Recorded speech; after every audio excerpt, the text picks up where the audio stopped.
দীর্ঘ ১৮ মাস অন্ধকার কারাগারের প্রকোষ্ঠে কাটানো দিনগুলো আর ১৭ বছরের সুদীর্ঘ নির্বাসন অবশেষে সব অপেক্ষার অবসান ঘটিয়ে বাংলাদেশের রাজনীতির আকাশে ডানা মেলেছেন তিনি তারেক রহমান।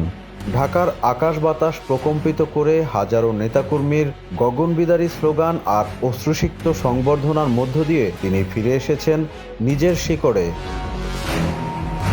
২০০৭ সালের সেনা সমর্থিত সরকারের সেই বৈরী সময় থেকে শুরু করে ২০২৪ সালের ছাত্র জনতার বিপ্লবের পরবর্তী এই নতুন বাংলাদেশ, সময়ের চাকা অনেকটা ঘুরে গেছে। তবুও তারেক রহমানকে ঘিরে জনমনে যে কৌতূহল আর কর্মীদের যে বাঁধভাঙা উচ্ছ্বাস তা স্পষ্ট হয়েছে বিমানবন্দরের ভিড় আর পূর্বাচলের ৩০০ ফিটের বিশাল জনসমুদ্রে। কিন্তু এই রাজকীয় প্রত্যাবর্তনের পথ কি কুসুমাস্তীর্ণ, নাকি তার সামনে অপেক্ষা করছে ইতিহাসের কঠিনতম সব রাজনৈতিক পরীক্ষা? আজ আমরা বিশ্লেষণ করব স্বদেশের মাটিতে তারেক রহমানের সামনে পাহাড়সম চ্যালেঞ্জগুলো কি কি। দেশে ফেরার পর থেকেই তারেক রহমানের জন্য সবচেয়ে বড় প্রশ্ন হয়ে দাঁড়িয়েছে তার নিরাপত্তা। আমরা দেখেছি বিমানবন্দর থেকে তার প্রতিটি পদক্ষেপে ছিল সেনাবাহিনী ও আইনশৃঙ্খলা বাহিনীর নিচ্ছিদ্র নিরাপত্তা বলয়।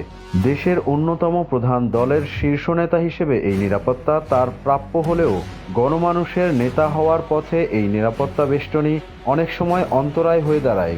সাধারণ মানুষের সাথে সরাসরি মিশে যাওয়ার যে রাজনৈতিক ঐতিহ্য বিএনপির, সেখানে এই কড়াকড়ি কতটা প্রভাব ফেলবে তা দেখার বিষয়।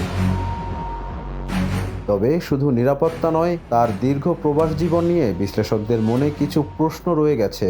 রাজনৈতিক বিশ্লেষক মোজাম্মেল হোসেনের ভাষায়, জনসাধারণের মনে প্রশ্ন আছে, কেন তিনি এতদিন বিদেশে ছিলেন বা মায়ের অসুস্থতার সময় কেন আসতে পারেননি।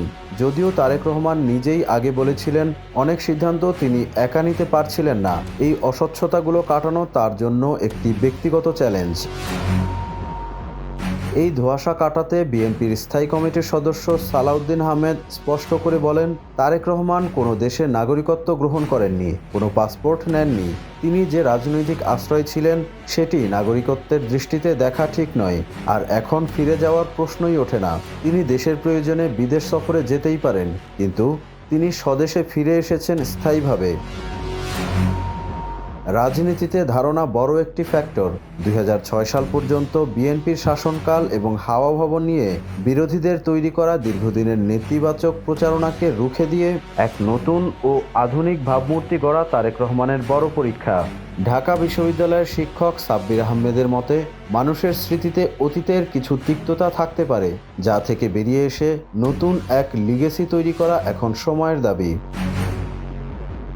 একটি বিশাল রাজনৈতিক দল সামলানো সবসময় কঠিন, বিশেষ করে ২০২৪ সালের পরবর্তী সময়ে বিএনপির কিছু নেতাকর্মীদের বিরুদ্ধে ওঠা চাঁদাবাজি ও অভ্যন্তরীণ কোন্দলের অভিযোগ তারেক রহমানকে বেশ ভাবিয়ে তুলেছে। পরিসংখ্যানে দেখা গেছে বিগত এক বছরে বিভিন্ন অভ্যন্তরীণ ঘটনায় হতাহতের ঘটনা ঘটেছে। তারেক রহমান এই বিষয়ে জিরো টলারেন্স নীতি গ্রহণ করেছেন। তিনি নিজেই ফেসবুকে জানিয়েছেন, প্রায় ৭,০০০ নেতাকর্মীর বিরুদ্ধে শাস্তিমূলক ব্যবস্থা নেওয়া হয়েছে। তার এই কঠোর অবস্থান প্রমাণ করে যে তিনি দলকে একটি সুশৃঙ্খল এবং আধুনিক রাজনৈতিক শক্তিতে রূপান্তরিত করতে চান। সামনে জাতীয় নির্বাচন। দীর্ঘ ১৭ বছর ডিজিটাল প্ল্যাটফর্মে দলকে নেতৃত্ব দেওয়ার পর এবার সরাসরি গ্রাউন্ড রিয়ালিটি বা মাঠের বাস্তবতার মুখোমুখি তারেক রহমান। সিনিয়র নেতাদের অভিজ্ঞতা আর তরুণ কর্মীদের আবেগের মধ্যে ভারসাম্য রক্ষা করা তার জন্য একটি কঠিন চ্যালেঞ্জ। এছাড়াও আওয়ামী লীগের অনুপস্থিতিতে একটি গণতান্ত্রিক ও মধ্যপন্থী দল হিসেবে জনগণের আকাশচুম্বী প্রত্যাশা পূরণ করা বিএনপির জন্য একটি বড় পরীক্ষা হতে যাচ্ছে। তারেক রহমান কেবল একটি নাম নয়, কোটি নেতাকর্মীদের কাছে তিনি এক জীবনকাঠি। তিনি ফিরে এসেছেন এক পরিবর্তিত বাংলাদেশে, যেখানে তরুণ প্রজন্মের চাওয়া অনেক বেশি। নিরাপত্তা শঙ্কা, ব্যক্তিগত সমালোচনা আর সাংগঠনিক চ্যালেঞ্জের পাহাড় ডিঙিয়ে তারেক রহমান কি পারবেন একটি নতুন ও সমৃদ্ধ বাংলাদেশ উপহার দিতে?